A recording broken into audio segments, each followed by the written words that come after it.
Welcome to Fort Worth 148's podcast, where we meet to discuss Masonic topics and strive to build value in the Brotherhood.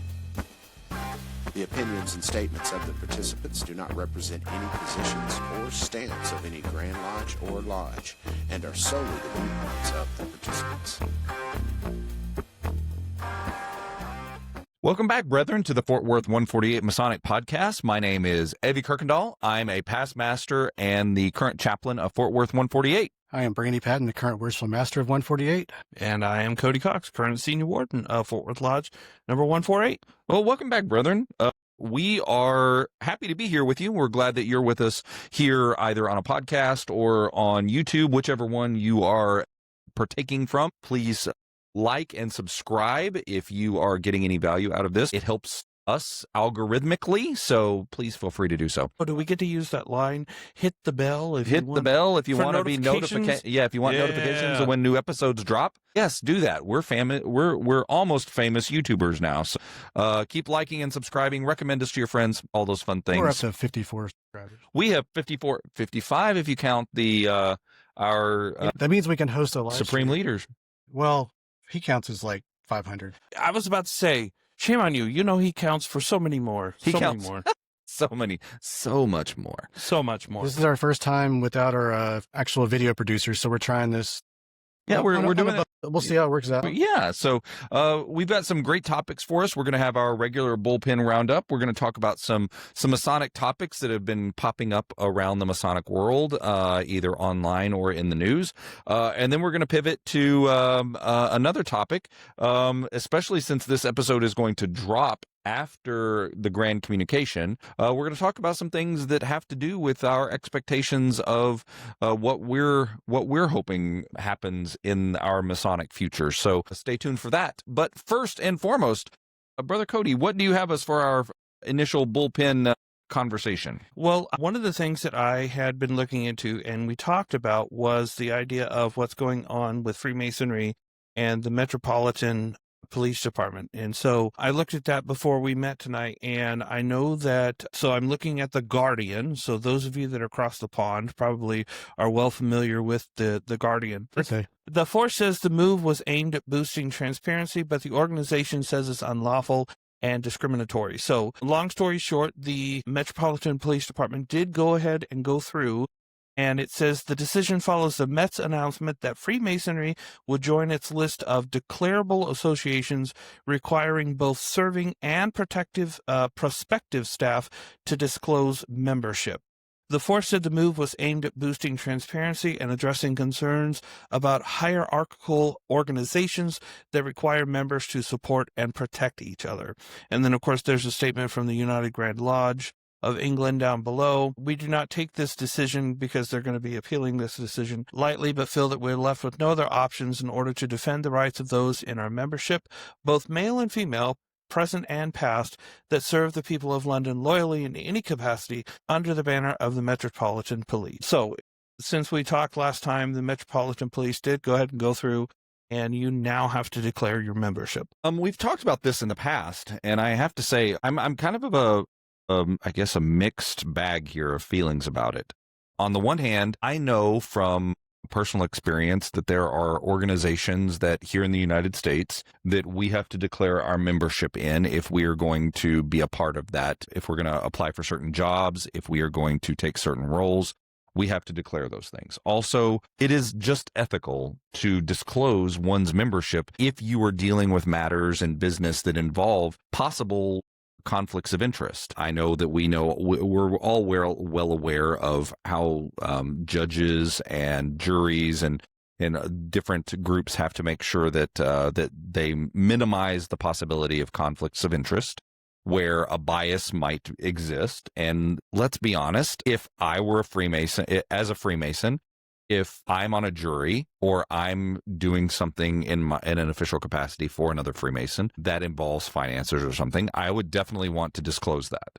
As the director of a nonprofit organization, right, if a Freemason came before me to do business with our organization, I would most certainly disclose that fact just out of transparency to ensure that everyone on my board of directors was aware of that. That's just good practice. I'm not required to do that. But I mean, it's just good business practice. On the other hand, there's the privacy issue.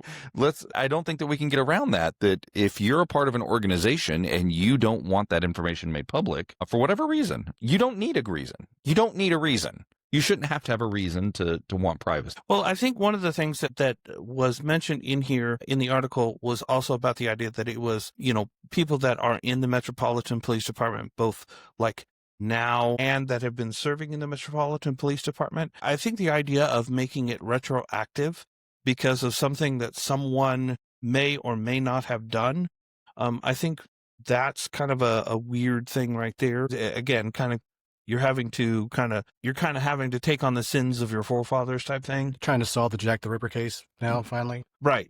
So, you've got those types of things going on, but also the fact that another thing that it had mentioned in the article was the idea of that these are organizations that swear to like protect each other. And Brandy and I were kind of talking about this earlier, and yeah, maybe it's when we take our oaths, and those types of things, that maybe some people would look at it and go, well, it's kind of inferred in there that we're there to protect each other. But I didn't necessarily see it as that. Like when I became a Freemason, I took an obligation to do particular things, but nowhere am I saying that I'm going to like protect you. So that's just something that's kind of strange to me. Well, protect from danger under certain situations, but protect meaning help them get ahead of everybody else in the job. Right. Yeah. And I know at 148, one of the things that we are very diligent about doing when we have prospective members is telling people that this isn't like a networking club. We are not here to help one another ascend business or social hierarchies. We're not here to help you out. We're not here to if I happen to be, let's say, a police officer, I'm not here to help you get out of legal trouble. I'm not here to give you deals if I'm a business person. I'm not here to cut you special things or anything like that. I'm here to be a Freemason. And there never should be an expectation. And there should never be an expectation. If I am a plumber and a brother comes to me and asks me for help on a plumbing issue, I would expect to be paid the full amount of my role, unless I offer to discount in some way because he is a friend or a brother. But I should be under no expectation to discount that. Trust that they're not going to rip you off. Right, and that's the reason why I'm not that they should expect to pay full price, because they know that as a Freemason, I am standing behind the good work that I do, and I am going to make right what is wrong if something is done wrong. And so we emphasize that if you are getting services done from a Freemason, a brother Freemason, once you become a member, you're not getting any special deals. You're not, and the expectation I have whenever I reach out to a brother for financial assistance, for services, is not to get financial assistances from them. I expect to pay full price for that brother's goods and or services, whatever they happen to be. The reason that we contact those brothers is because we trust that they, as good men, are going to do the job the correct way, that they're going to stand behind their work. And absolutely. And to be quite honest, for me, if I call on a brother Mason to do something, it's also because I would much rather invest and put money into my brother's pocket than somebody that isn't in the fraternity, if I have that opportunity. Right. And it's that whole constellation of issues. And I think ultimately my point in trying to get taking the long scenic route around it to get to it is that it's a fundamental misunderstanding of what our fraternity is about to suggest that we are there to help or protect one another in that sort of way. In a police officer who is a Freemason should have no expectation of protecting me from any legal problems that I get myself into. I think they're more looking like the thin blue line type of protection. That's what I was going to say. Even thinking about that is, we hold each other more accountable to a higher standard. And that's ultimately, I think it's a fundamental misunderstanding among non-Masons, and probably probably one of the reasons why that we are considered like the Illuminati or whatever it If is. you get People pulled think over about us. by a Mason brother, you're getting a ticket. Yeah, exactly. If a Mason pulls me over, if a police officer who is a Mason pulls me over, I know that I'm going to get a ticket because I should know better than to be speeding. And a Freemason is going to point that out. And they also have to make sure that they don't have the appearance of showing favoritism to other brothers. And we know from personal experience, we have a brother who shared this story a lot about having been pulled over by a brother Mason who was a highway patrol, and even told him, you know that you're a brother and I'm a brother, and so now you know why I have to give you this ticket. And the implication wasn't because of Freemasonry, the implication is because you know better. Right. This is justice in action. This is what justice looks like. And it's not because you're a Freemason that I'm going to get you out of it. It's because you're a Freemason that you're getting this ticket because you should have known better. And, the other thing I just thought about is it seems somewhat ironic that the police department says we need to know if you're a member of this organization because you guys have taken an oath to protect each other, when all the time, and maybe it's different over places, but I know that here in the United States, it's kind of a traditionally known thing that police officers protect other police officers, even more so than what they think Freemasons do. So I think it's kind of ironic that a police department says, no, we need to know if you're a Freemason because you guys like to protect each other, when they're usually the ones that are protecting each other.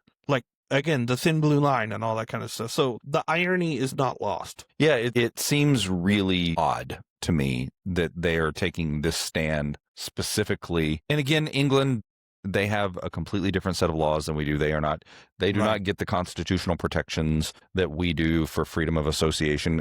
Do not think that I'm not a constitutional expert, and I'm certainly not a lawyer, but I don't see a way forward here in the United States where something like that would ever pass because of the constitutional protections to assemble with whomever we want and to freedom of speech and all of those things. I think that it would be a very difficult thing for something like that to happen. Should we just send a couple of ACLU guys over there? In England. Go over there and have fun. See what's going on over there. So, issue number 2. Issue number 2. Brother Cody. I believe that we were discussing the idea of recognition by grand jurisdictions of Prince Hall Masonry. I believe that we're down to 2 grand jurisdictions that Yes, and let's name those 2 jurisdictions right now. Let's name them. South Carolina and Arkansas. Shame. And we are shaming those 2 grand jurisdictions right now. I am going to shame them.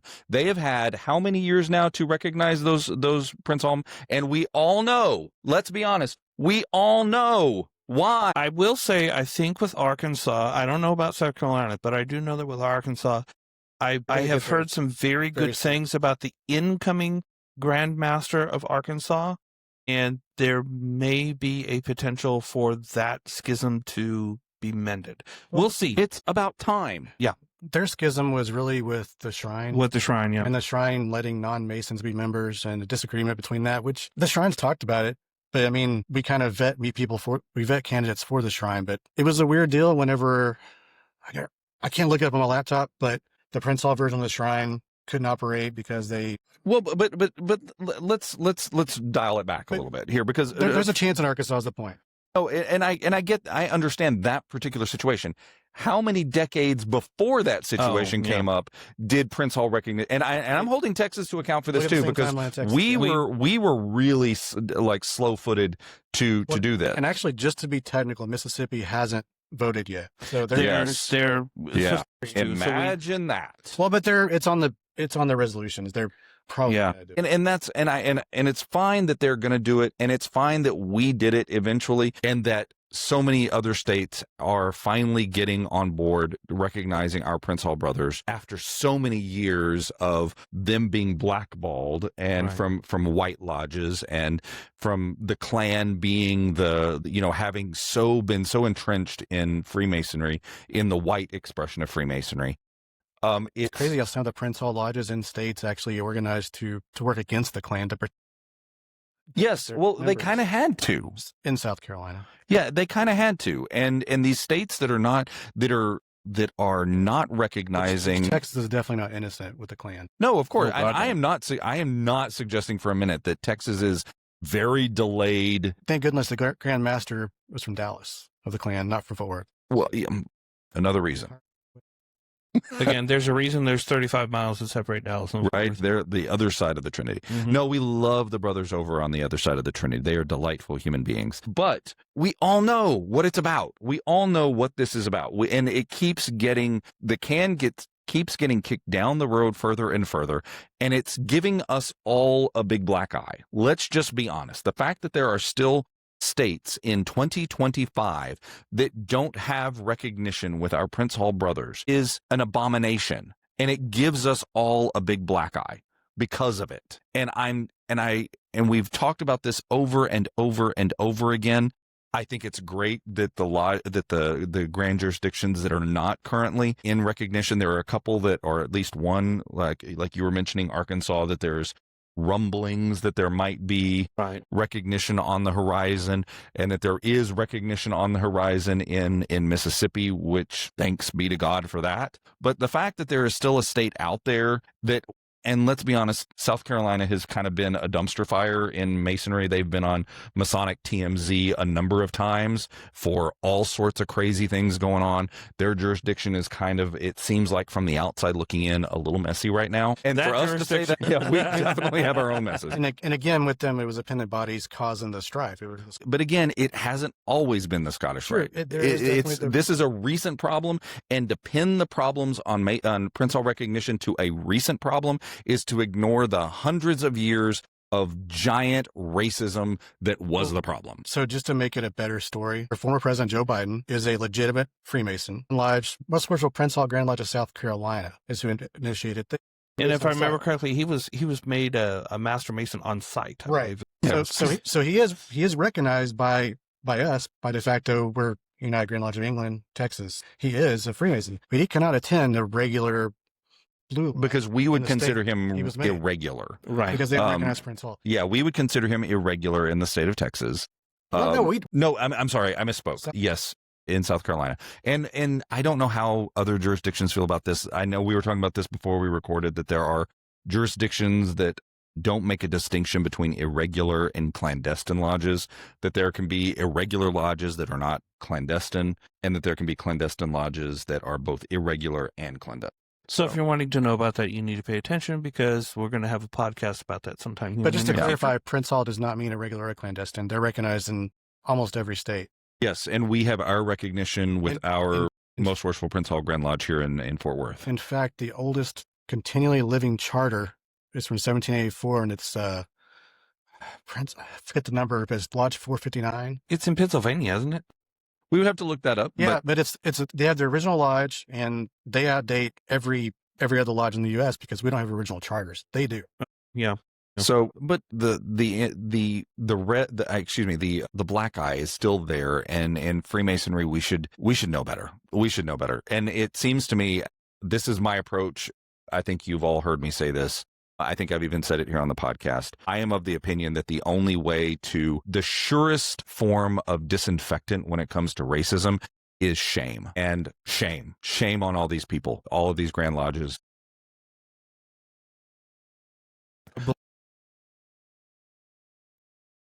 I believe South Carolina's distinction is only one Grand Lodge in their state is all they allow.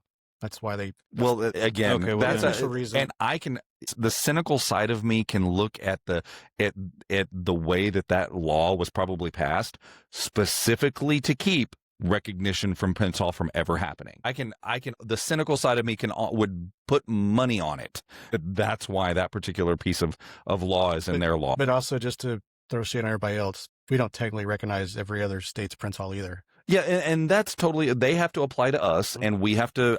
I understand the various sundries of Oklahoma Prince Hall Mason, which is Oklahoma is the biggest there is, right? Because all the military bases they can't visit Texas Blue Lodge or right, because we're not in recognition with them. I hate to say regular because we're all regular. What's the word I'm looking for? Recognized. Well, we're all recognized, but convention. Oh, friendlier word than regular, because regular and irregular is offensive. They're not irregular. We're not like in communication with amity. Ancient, something like that. Ancient accepted Freemason versus Prince. Free and accepted in Prince Hall. So at any rate, we've got a long way to go, and we know that so much of this is rooted in the racial background of our brothers who are Prince Hall. And I'm not saying that just because a Grand Lodge has a Prince Hall equivalent in their state that necessarily means that they have to, because I know that there are various Prince Hall Grand Lodges around the various jurisdictions in the United States. But at some points, there's got to be one that is doing Freemasonry right, and that can be recognized. And the fact that it hasn't happened yet is still a problem. So, yeah, shame. So, gentlemen, let's move on to our main topic for this episode. We know. Getting ready to point right. with your glasses. We know that this episode is going to be dropping after Grand Communication here for the jurisdiction of Texas. We uploading it live right now. I'm not sure. This new software, we'll find out. Well, we'll find out. If we are, here we are. If you're watching us live, hi.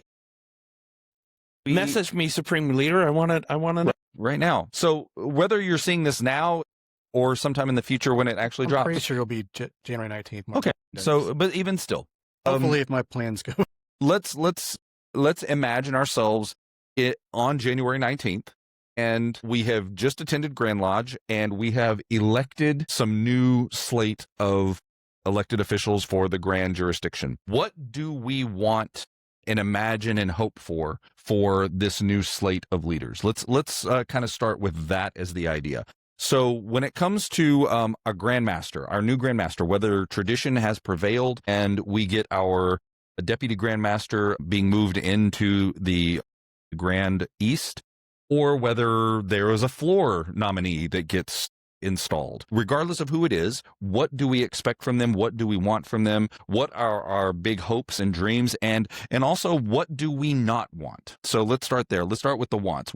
What should our Masonic Grandmaster be doing in 2026? Do we want? What do we want to see? I think for me, the biggest thing that I want to see out of any Grandmaster is I want a Grandmaster who genuinely feels like he is the biggest cheerleader for the fraternity. And I'm not talking about in like a jazz you up type thing, but somebody that sincerely, in the way that they talk and the way that they act, has the best interest of the fraternity in mind. And even if he doesn't necessarily agree 100% with what the lodge is doing, if he sees that the intent behind it is to grow the lodge, to grow Freemasonry, bring positive light to it, to be a cheerleader for that lodge and say, hey, I've got your back, brother. That's what I'm looking for. I'm going to be real honest. I am looking for a Grandmaster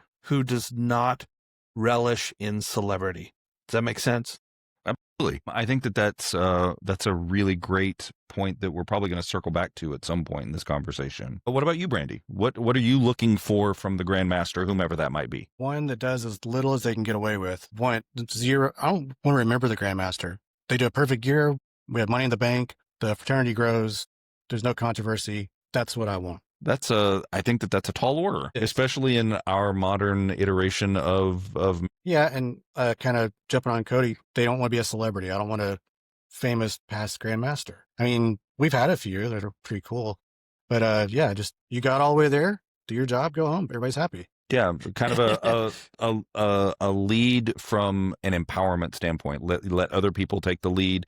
Empower them to make to make the steps. And in reality, the day-to-day operations in our lodges, we don't see the Grandmaster, we see the DDGM. So they're really the face of the Grand Lodge. And hopefully those DDGMs are there to help, not hurt. Yeah. We've had all kinds in my young Masonic career of guys that just pick on one thing and want to destroy you for it. And then there's the guy that shows up and says, man, that's not right. This is how you do it, but you're doing good otherwise. I heard the DDGM for 2022 for District 6 was a pretty spot-on, bang-up guy. I'm just saying. I've heard some good things about him. We have no idea. And the only reason I remember who he is because he's sitting over there. Otherwise, no controversy. All the paperwork was done. Everybody was happy. I was a pretty face. That's what it was. Yes. To make decisions as they see fit, so long as it comports with, our law books, that it keeps the best of Freemasonry up front, and then to get out of the way, to do what you have to do ceremonially, and to get out of the way. Because I think that lodges should. Sounds like what I said. I agree with you in large part. I don't think that there's a lot of space between us in that. I think that the Grand Master needs to do ceremonially what he needs to do. He needs to be the cheerleader. He needs to get out there and be it at cornerstone layings and big Masonic events and commemorations. Stone resolution gets passed, we'll have more of those to do. Yeah. I hope that's the case. The Grand Master is, if I remember something about a Grand Master legislatively, it's never a good thing. And so I think that the best leader we have now is going to be someone who gets out of the way and lets lodges be laboratories for what is the best for their lodge.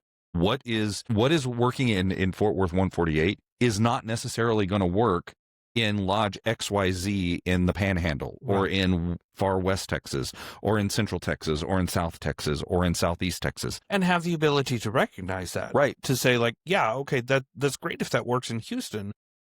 But that's not going to necessarily work in Dallas, or in Fort Worth, or in El Paso, or in San Angelo. And don't present ideas as a Grand Master. Don't present ideas as if they are a panacea. Yeah.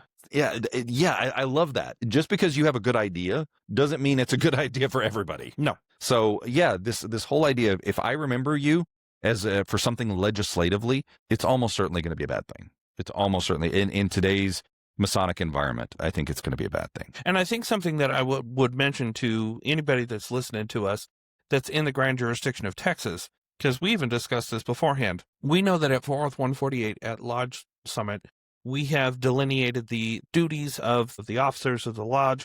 We used the installation ceremony to kind of come up with those types of things. So when we started talking about this, we were like, okay, well, what are the duties of the Grand Master, the Deputy Grand Master, the Grand Junior? You mean Wardens? the not the Grand level, the Lodge level, the Worshipful Master? Well, no, at Lodge Summit we were discussing that, but before, tonight, I'm sorry. Yeah, we were talking about those ones. So I wanted to let everybody know that if this is something that you're also thinking about, and we're kind of using this as a jumping point here, is that Article 5 in the Constitution of the Grand Lodge of Texas is going to not necessarily delineate the duties, but it says that these are the duties of the Grand Master, his deputy, and Grand Wardens. So it kind of clumps it all together. And then if you go into your monitor, you can find the installation ceremony for the Grand Lodge officers and things that are said to them beforehand. You can kind of see what's delineated to them.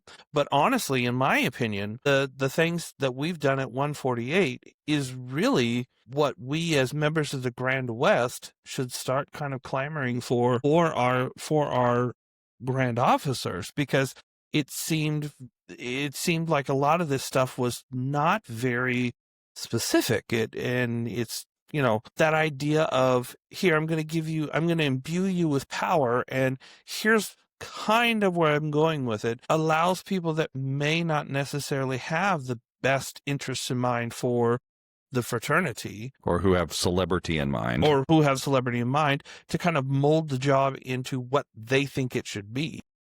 Yeah, I would say that one of the things we were talking about was the absence of specificity on the role of the Grand Master. I mean, there's this kind of very nebulous, here's some powers, and then there's some very nebulous of, you shall do a few things as articulated by Grand Lodge law.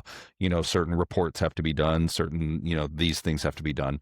But in terms of other expectations, what we expect of the Grand Master, I had a really hard time making that same enumeration in our minds. And the reason that I think it was so fresh is because at our Lodge Summit, which we talked about on one of our podcasts, we sat down and enumerated in very, very specific terms. The Grand Master, the Worshipful Master of the Lodge will do this, right, this, and this. And it's specific enough to be specific, but it's also open enough that a Worshipful Master has the flexibility to be a Worshipful Master that makes a difference in the lodge as they see, to kind of fill in the blanks where they need to, but to make sure that the business of the lodge gets done. And I think you're right.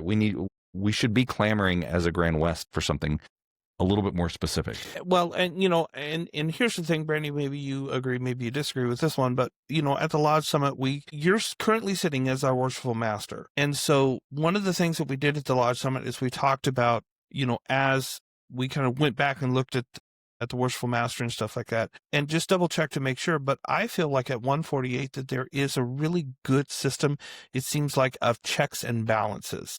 Like Brandy, I feel in my space as the senior warden, I feel like Brandy has enough leverage that he can do what he needs to as the worshipful master.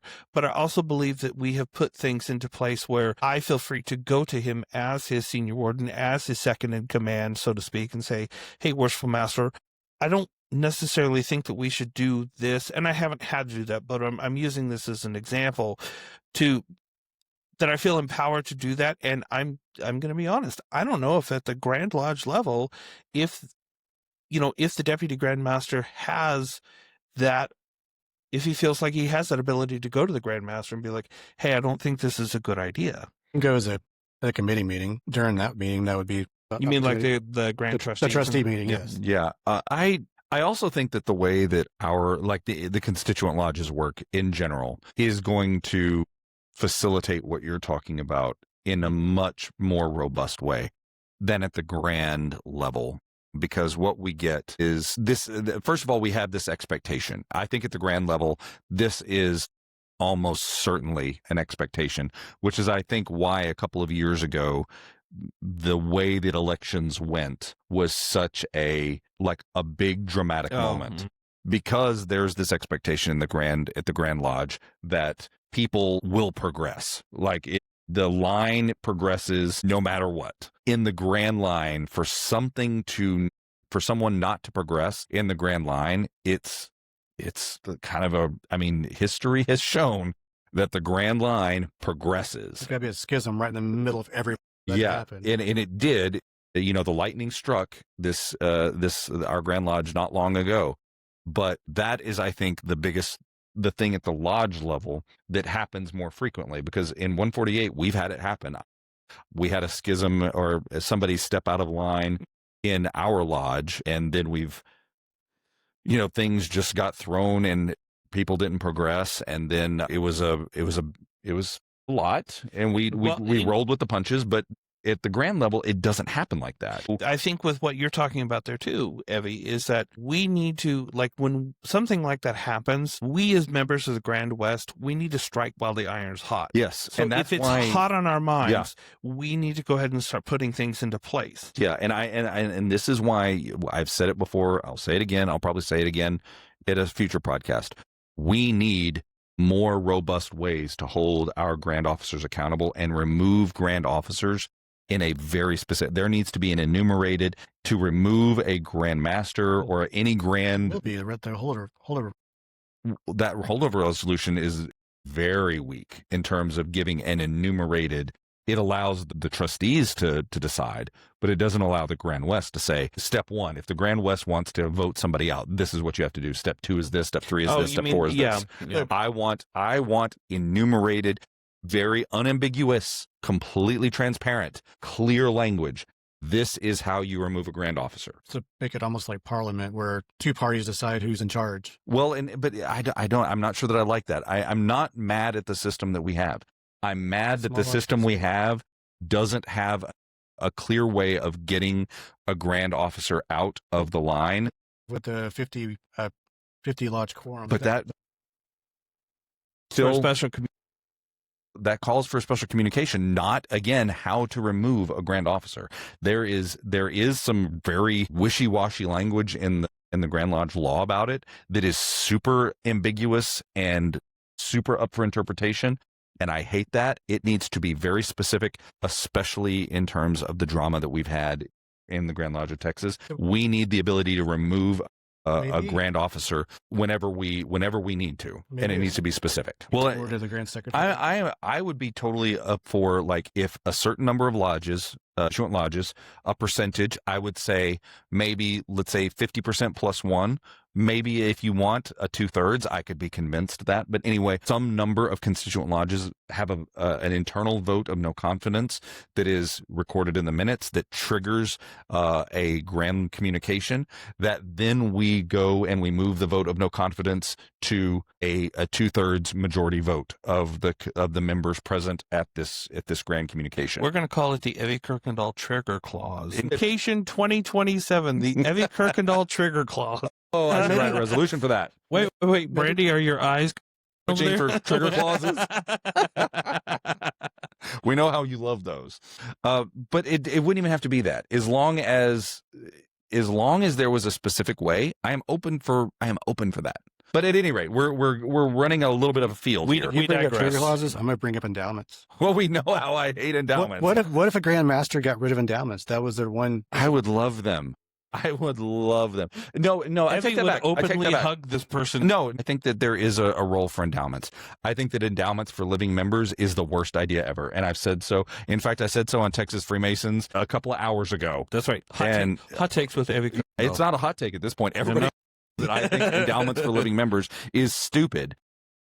$500 at any rate, at any level. I think that they should all just be gotten rid of. For living, if you want to do one for our brothers who have laid down their working tools, God bless and go forward. You should not get a lifetime membership out of an endowment. You know, one other thing that I would say when we're talking about things that we expect from our Grand Master, and it's kind of the same thing that I would expect as a lodge member from my Worshipful Master, is, you know, when we look at the gavel, it's kind of like a hammer, right?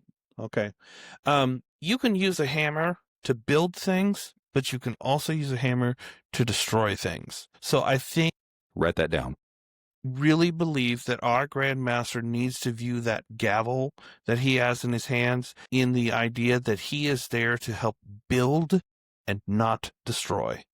And be very, very careful when you use that gavel in a capacity of destroying something or calling something down, or you know, doing it in something a little bit different. That's an expectation that I would add as well to our new Grand Master. I would agree with that. All right, so let's go conversely. What do you not want to see, Cody?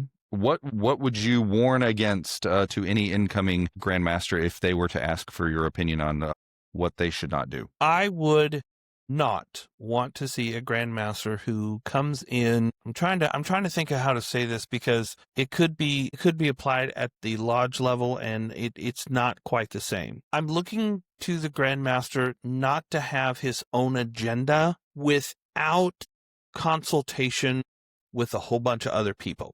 In other words, I'm not looking for a Grand Master to come in and go, well, I've thought about this plenty, and I know what's best for the fraternity, and we're just going to do what I have to say. That's a real quick way to destroy stuff, is by just kind of thinking that, you know, my idea is the best idea. And trust you me, look, I'm a past master of a lodge. I've been at the top of a lodge. Anybody that knows me knows that there's a slight bit of control freak when it comes to Cody Cox. It's my only kid syndrome, okay? I'm married to an only child. Trust me, it operates vehemently. And that's something that Freemasonry has helped me with, is learning that my ideas are not the only ideas, and to not go into something thinking that my agenda rules supreme. That's what I would say. I like that. Brandy, what are you not looking for from a Grand Master, or what advice would you give a Grand Master to avoid during a successful year? Brotherly love prevail. Don't settle scores. Peace and harmony. Oh. Dude, I don't want. No, I do want all those things. I'm sorry. I don't want someone that's vindictive that's going to use the pulpit to settle scores. I really don't want that. We've been there, and it's horrible for everybody. I'd agree with that. It doesn't seem that it ever ends. I don't think anyone in the current lineup is of that nature. Yeah. I think, Brandy, also what you're kind of alluding to there is, don't use the idea of peace and harmony, like saying, oh, peace and harmony, to... Don't weaponize it. Right. Don't use peace and harmony as an excuse to bad things. He used pejorative. Yay! Always syllabic words. You go public school. So for me, I would say don't be the drama. It's time to have a Grand Lodge of Texas that holds its head high, walks around with a noble sensibility, and says no to drama. And I'm not speaking about anyone specifically. As I alluded to, I have no idea who is going to be Grandmaster next year. There are presumptions, of course, should tradition prevail. I don't know the the Deputy Grandmaster particularly well. We've spoken on a handful of occasions. I would be surprised if he remembered our conversations. I promise you he knows who you are. I hope not. That would be a bad thing. Let me check my phone real quick. Right. But I would say that it has nothing. My statement has nothing to do with any of the Grand Line. I just think it's time for us to rise above drama, for us to rise above pettiness, and to become like the Grand Lodge that starts setting the example for what Freemasonry can and should be in and around the United States. And we have the opportunity to do that. I think that we have, of the 50 states, I think that we are among the highest number of Freemasons of any of the 50 states. Yeah. I think that we are in a position that we can grow and we can try things in our lodges, in our grand jurisdiction, that other lodges don't have the well, the back of my chair just fell off, but that's okay. But at any rate, that's one thing that I would not want to see.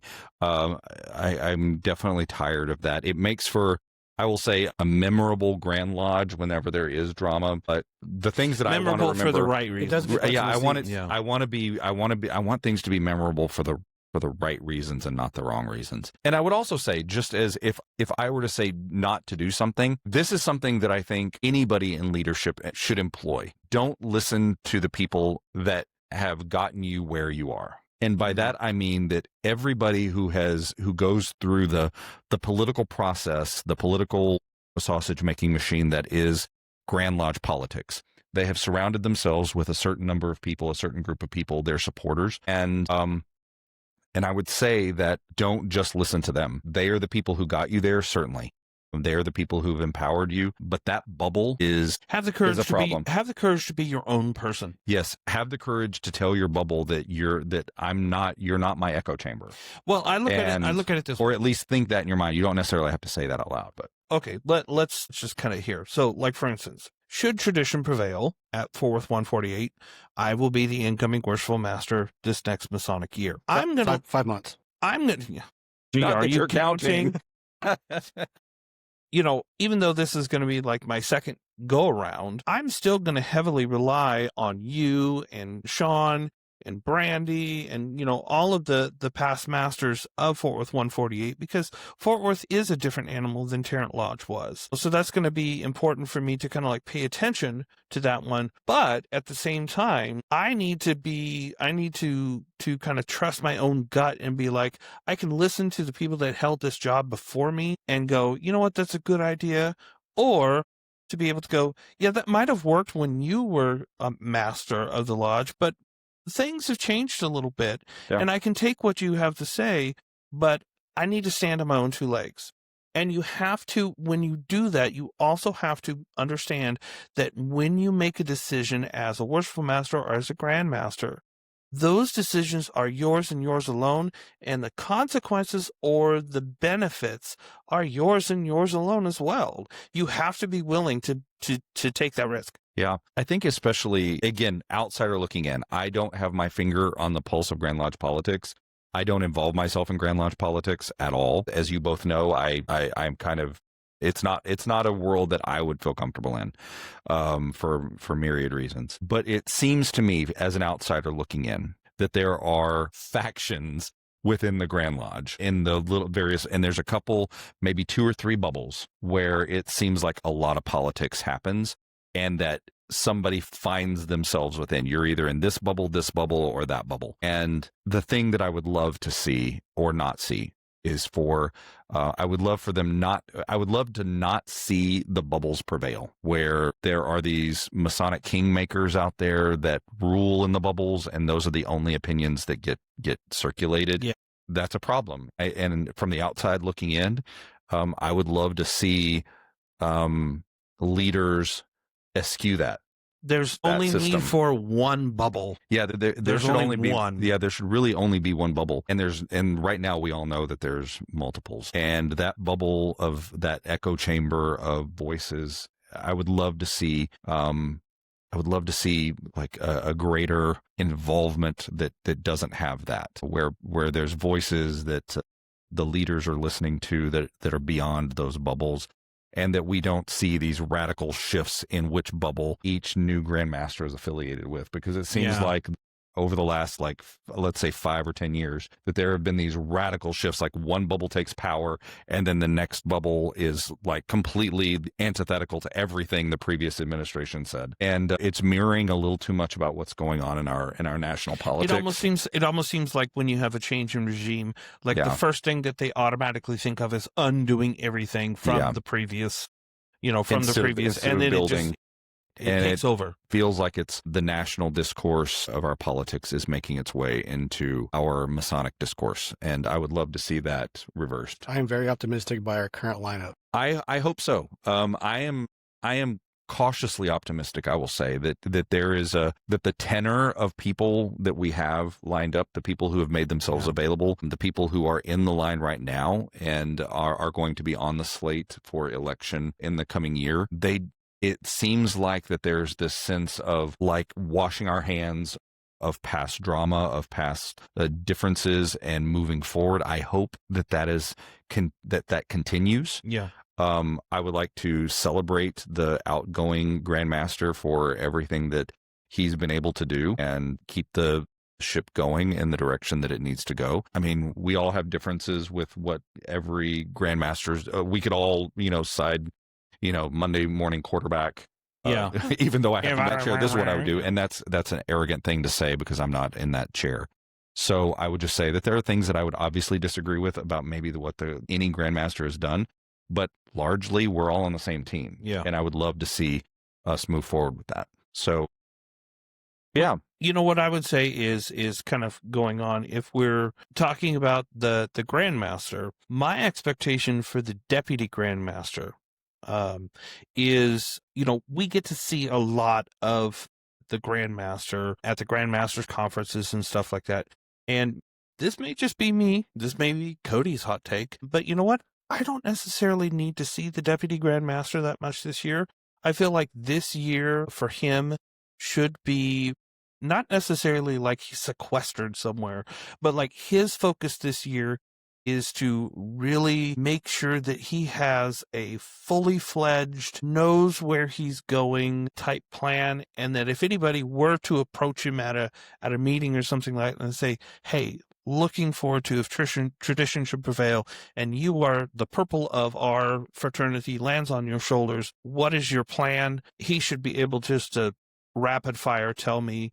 And I'm not saying that he needs to know every single in and out, but he should have a really good plan set forth. Here's building on that. And I think that this is something that we in 148 do. I think we do it impeccably well. I'm not to toot our own horn, but toot. I think that we have this really great way of making sure that when one worshipful master comes in, that he has a team of people that he communicates with. Because I know Brandy has done this.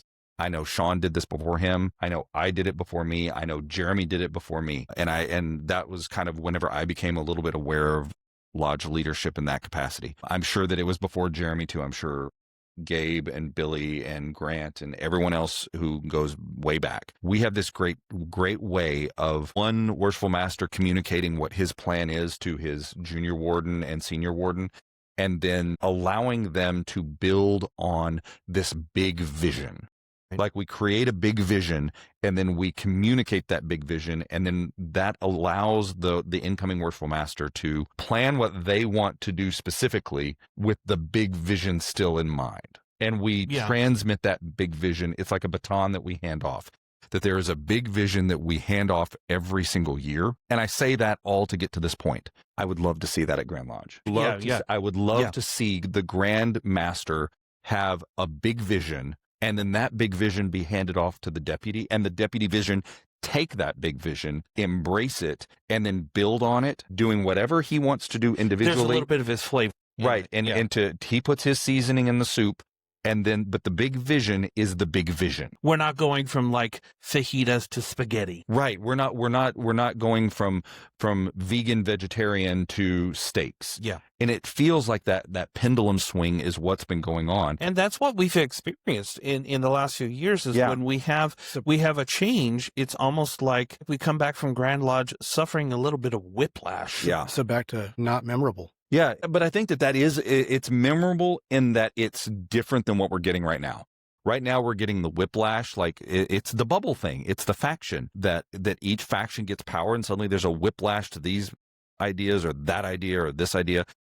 Whenever and that's the failure, I think, of our Grand Lodge leadership over the last, let's say, decade, is that no one has brought us a big vision of what Freemasonry can and should be, and been able to pass it on and convince their own officers in their own line that vision is worth holding on to and pushing forward. I think one of the things that we can toot for 148 is the idea of continuity. Yes, there has been continuity. That is the important thing, because we share a vision of where this lodge needs to go and needs to be.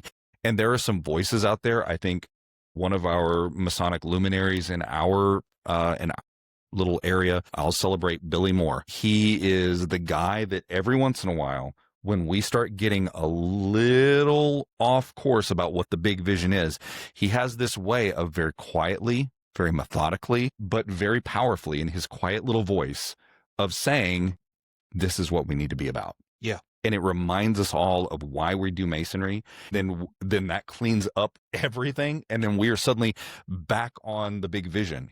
He is like the Horcrux of the big vision, if you will. He carries the giant stick and talks softly. Yeah, he talks softly, but he has such gravitas that when he says something that we all listen, because he is like the visionary that he is the person, I think, who imagined this idea of what our lodge could be. Yeah. And he's my secretary. He's like my cheerleader, right? Right. And he's the chaplain that I took over for. And to know that vision is the vision that we all share is something that I think that the Grand Lodge could definitely use. And I would love to see that. Brandy, what did you say about the Deputy Grand Master? I know you said something about not memorable, but like, what else are you kind of expecting or even not expecting from the Deputy Grand Master? I kind of look at he's like the vice president. Okay. Really, their job is to get ready for the next year. He's going to be on the public because he does all the cornerstone levelings. He does all the parades. He has to do all the public things that the Grand Master can't be at. I mean, realistically, they don't make decisions except as a trustee. I don't have expecting to just be there and support the Grand Lodge. It's a non-answer, I know, but no. But Evie, what about you? Expectations for the Deputy Grand Master? Same thing. It's be in communication with your Grand Master and find out, where is this big vision going? What is the big vision? And if you can't give me like a mission, like a brief summary of what the big overriding mission of the Grand Lodge of Texas is going to be for the next decade or in the next quarter of a century. Maybe grilling the Grand South candidates, give them the opportunity to on this same subject. Yes, if we had more robust forums, I think that would be. We use that term loosely. Yeah, I mean, the word forum is doing a lot of work there. But yeah, I think that is what I would want to see. A more robust vision from all of our officers. And then I think the Grand Senior and Junior Warden, they are getting in line and making themselves available. Mm-hmm. And they're figuring it out, because I know that, like I said, I don't know what the Grand Line is like. I have no interest in being in the Grand Line, and I don't know what it's like to have those pressures put upon me. But I do imagine that there is an adjustment phase where you made yourself available, you get elected, and then suddenly you really see what Grand Lodge sausage making is like. What goes on behind the scenes with trustees meetings and all those things. And it's an adjustment phase, but getting on board with the wardens, here's what I expect to see from the Grand Senior and Grand Junior Wardens. I personally would like to see the Grand Senior Warden take a very active role in making sure, if I'm kind of like translating what we do at 148 with our Senior Warden to what I would see a Grand Senior Warden. I would want to see the Grand Senior Warden working on the membership of the Grand West, making sure that that's taken care of. And honestly, I'm going to put it out there. I think that the Grand Senior Warden should be the person that's in charge of running grand communication as far as making sure that all the logistics are taken care of, so that the Grand Master, all he has to do, show up, run the meeting, be there, wave the hand, stuff like that. I really think that if the Grand Senior Warden were like the chairman of grand communication, then it would help him to appreciate all of the work that all of the committees and all of that are putting into grand communication to make sure that it runs smoothly. There's been some times when we've gone to Grand Lodge. I don't know about you guys, but I'm going to put it out there. There's sometimes when we go to Grand Lodge that I feel that some of the stuff that happens at Grand Lodge is like a second thought. It's like, yeah, we do this every year and we're just going to do it this way because that's always the way that we've done it.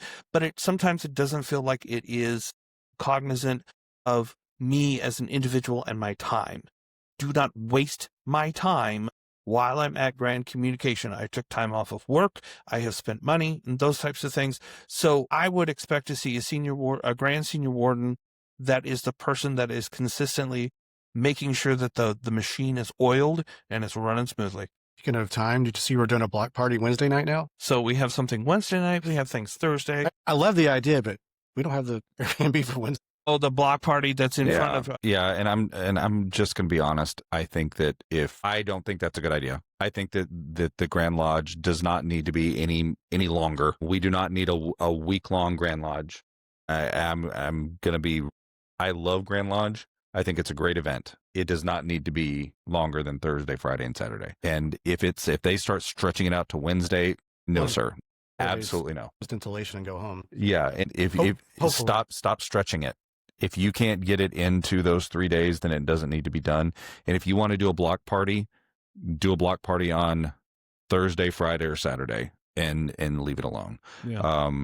It's not okay. We'll see. And hopefully, I don't like it. Hopefully, it's an awesome thing. I don't like it. I got a feeling they won't have a lot of people there. I don't like it. So was there anything that you guys wanted to say about Grand Senior Warden or anything like that? Don't be dramatic and get a big vision, and let's do big vision. And I think the other thing too that I would say to both a Grand Junior Warden and Grand Senior Warden is when I'm looking at expectations, you should expect to know that anything that you do is going to be, you need to start trying to get that thick skin and understand that you're not going to be able to make all of the Masons in Texas happy. Be happy with 30% liking you. Right.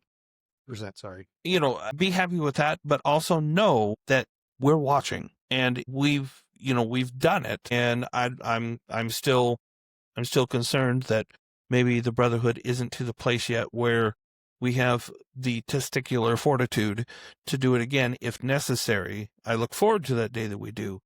But to, again, as Grand Junior Warden and Grand Senior Warden, to know that in a few years, if tradition prevails and you become Grand Master, we're watching. And if you're already getting to that point where we can tell that you're in for celebrity, then yeah. Yeah.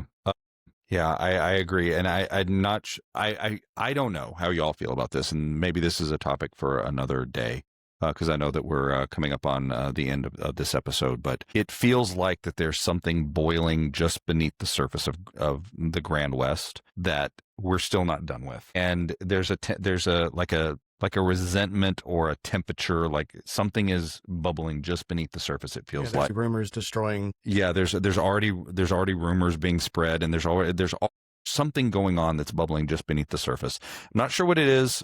I can feel it. I think that a lot of the other Masons can too, and it'll be nice. I hope that when we can put those things to rest and things kind of not be so drama-y. But with that, gentlemen, I think that naturally brings us to a close. If you have comments, if we are wrong about something, let us know. Put it in the comments. Let us know. Send us an email. Send us a text message if you have our information. Send something out on the social medias. We are all on social media and available. I am a frequent contributor on Texas Freemason, so feel free to tell me that I'm an idiot on that. Forget the FW148 discount code on beandbrew.com. Yes, our regular sponsor, Be and Brew, one of the finest, if not the finest purveyor of mead in the state of Texas. And coffee here in Texas. And merch. His horns are pretty cool. Yeah, all of that stuff is really cool. He is our official sponsor. Be and Brew, check it out. if you were looking for something for a gift or yourself, B&Brew ships to all the states that are available to be shipped to right now. There are a couple of states that he can't because of the laws of those states. But at any rate, if you are a Texan, Mason here in Texas, or you are just interested in high quality mead, coffee, and merch, check out B&Brew. They are a great organization, Mason owned and operated, veteran owned and operated, right here out of Fort Worth, Texas. And he did not produce this episode. He did not produce. So if you're wondering why, this is produced by Brandy. Yeah, 100%. The lighting and everything was done on the fly. So on my Android phone. So if you if there is a problem with the production value, please do not blame our Maybe audio only. Maybe this might be an episode that the video doesn't work. And if you have suggestions on set dressing, please let us know. Yeah, we're adding and subtracting. We're adding and subtracting. So we are always looking for new things to add. And as always, Supreme Leader, if you have any suggestions, we are more than willing to listen. We are waiting with bated breath. We covet. I may have a gift from him that I'm bringing next. I heard that there is some paraphernalia coming, so I'm excited to see that. But with that, brothers, thank you for including us in your day. I hope that this has been edifying and that you've found value in this. All of us at